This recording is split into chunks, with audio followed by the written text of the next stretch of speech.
and welcome to the second edition of the Match Newspaper's weekly vodcast. As always, we will be discussing all matters PNA, and we're joined today by our football's correspondents Will Hooker and Luca Persco.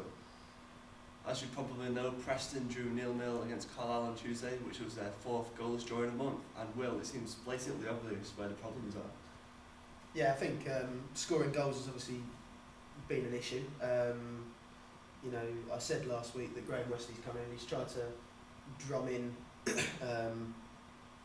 his beliefs that any successful team starts from being well organised and just sort of being in better defensive shape. So I think whilst that works to a certain extent, it's not going to get fans particularly excited about watching their team, which is something you need to consider definitely. And I'm sure the goals will come eventually. I mean, we saw at the weekend Ian Hume back amongst the goals with a brace against Exeter, and that helped Preston to a much needed win.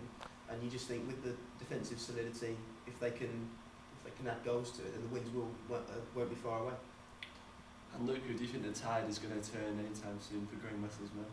I think it will. I think when you take over a team that's struggling, I think the first thing you want to do is make them solid and hard to beat. I think he's done that, and maybe suffered a bit because of that with the 0-0 draws.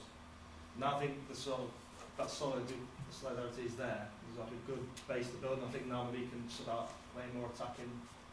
Maybe try and score a few more goals. I think it certainly looks like that could be the case with they won last on Saturday. I think looking for another win this week as well. Yeah, sure. I mean, I've obviously been to the press conferences. I've heard what Graham Wesley said firsthand, and he said, he's moved to sort of reiterate and make clear that he's not happy just to sit back and get 0-0 draws. He said, goals win games, don't they? There's no point in trying to put a team out just to get a 0-0 draw, because there's absolutely no point. There's virtually no point in that at all. And he said, don't think that I'm patient for success. I want success at this club, and I want it as soon as possible. But if you look at the situation and if you're realistic about it, it's going to take time to, in many ways, right the wrongs of the previous regime. I think Phil Brown was very popular, but to be quite honest, I think his popularity might have just been down to the fact that he was a big name, he'd had success elsewhere,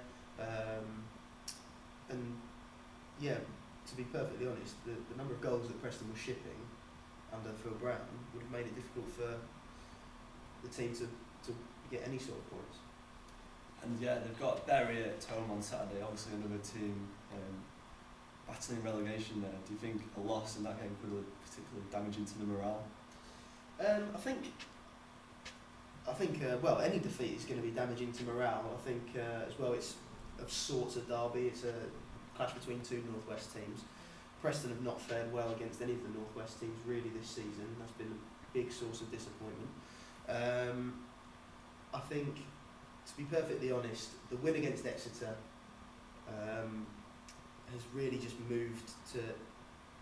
it's put Preston in a position now where relegation, you can't ever say it's out of the picture, but I think that realistically, when you look at the table, something catastrophically wrong has got to happen to Preston, and the other teams in the bottom four have all, they'll have to go on like a much improved run of form. You've got Wycombe in there who have picked up in recent games, but then conversely, Wycombe beat Exeter on Tuesday night, so that's another team, Exeter, who are in there, and they seem to be really struggling. Chesterfield, you'd think, will struggle to get out of it as well. Then you've got the likes of Walsall down there who, much to the Preston fans' frustration, managed to come away from Deepdale with a 0-0 draw. Bury hovering just outside the relegation places, and Preston will definitely be going for a win. There's no doubt about that. If they don't win, a draw will probably still be seen as a disappointing result. A defeat will be seen as a very disappointing result. But in terms of the season as a whole, I don't think it'll have that much effect. No, I think the crucial one was Exeter, because obviously they lost that game, they'd been 5 points. Yeah, before Exeter they were 8 points, and obviously that effectively took them, it took them 11 points clear of Exeter obviously, but I'm not sure what happened with the other results on that day. But anyway, Yeah, I think that was what they needed, just needed a win. I think to get things going again, just move on back away from maybe get relegation out of their mind. Because even if they should win on Saturday, if they do win, that's another game unbeaten. Another win. I think the important thing is not letting in goals. I think teams who struggle maybe score more goals than Preston, but they don't let in as many. They seem to have very strong defence. I think there's definitely something to build on there. I think they'll be definitely much stronger next season if they get a bit more going forward. I'm absolutely adamant. If Graham Wesley is given time, I'm convinced from hearing him talk, his self-belief is actually really just it's phenomenal, and it's just this unwavering belief that he can turn it around. He just said he worked hard to sort of try and improve the fitness of Preston. He's come in and he said that the players were very unfit. If you look at it, I think he's trying to mirror what he did at Stevenage, getting them fit, difficult to beat. That was a tried and trusted method. He's back-to-back promotions with Stevenage. Almost like a team of people loved and hated of it. Like, very difficult to play against. Carlisle players had a lot of bad things to say about Preston. I think it was Liam Noble saying, I think he doesn't know how Preston fans should be ashamed of their team because of the way they play. But I think that's the sort of, I think Graham Wesley quite like that, because I think it shows that he's obviously round people up. People know to be a bit wary of nothing and getting people's skills. Certainly in the press conference today that came up, that comment from Noble, and Graham Wesley's response was, virtually exactly what you just said. It's almost a backhanded compliment, because you go to Carlisle, you're looking to win any game, but a point away at Carlisle is still a successful result when you consider the form that Carlisle are in, the position that Carlisle are in. I think before Tuesday night they were just outside the playoff places on goal difference. I think that at home particularly they're a very good unbeaten run at home, and to go to Carlisle, get a point, it's another positive result. I mean, okay, they've gone back to not scoring goals, which is the point that you started with, but I don't think there should be too much negativity around that result, really. So the general consensus is that there'll be a league month next season, but how important do you think this summer is going to be for Graham Wesley? Do you think this is one of the most pivotal ones in the club's history? I'd certainly say well, I'm always of the opinion that you should never judge a manager before unless he's had a pre-season with a team. So, the fans are on his back at the moment, in my opinion, slightly harshly. So, the performances have been not good enough by his own admission. He's held his hands up, he's said that. That's surely a sign that if he's acknowledging that the performances aren't good enough, then that shows that he's not happy with what he's got and he wants to improve and strive for better. So, in my opinion, that admission should be a source of encouragement to the supporters. With regards to bringing players in, I don't see Preston having much money to splash about in the summer. So he's going to be working on a tight budget. That's what he's going to be used to. Like Lucas said, from his time at Stevenage, you have to sort of mirror the sort of work that he did there, in terms of not just in terms of the way the team plays, but the sort of the conditions that he operates under. He's, like we said last week in our paper, he said he's looking to absolutely slash the squad. He's looking to. He said, to quote Graham Wesley, he said, "I don't like operating with more than 22 players." At the moment, you go through, there's 37 players on Preston's books, so you're looking to cut the squad in half, and obviously that turnaround of players is going to be defining for their season next year.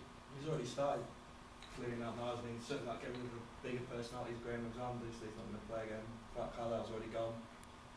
I think there will be some changes made. But I don't think there's needs to made. I think just because obviously the season's gone now and it's been a little bit of a disaster in some ways, because they would have expected to go straight back up.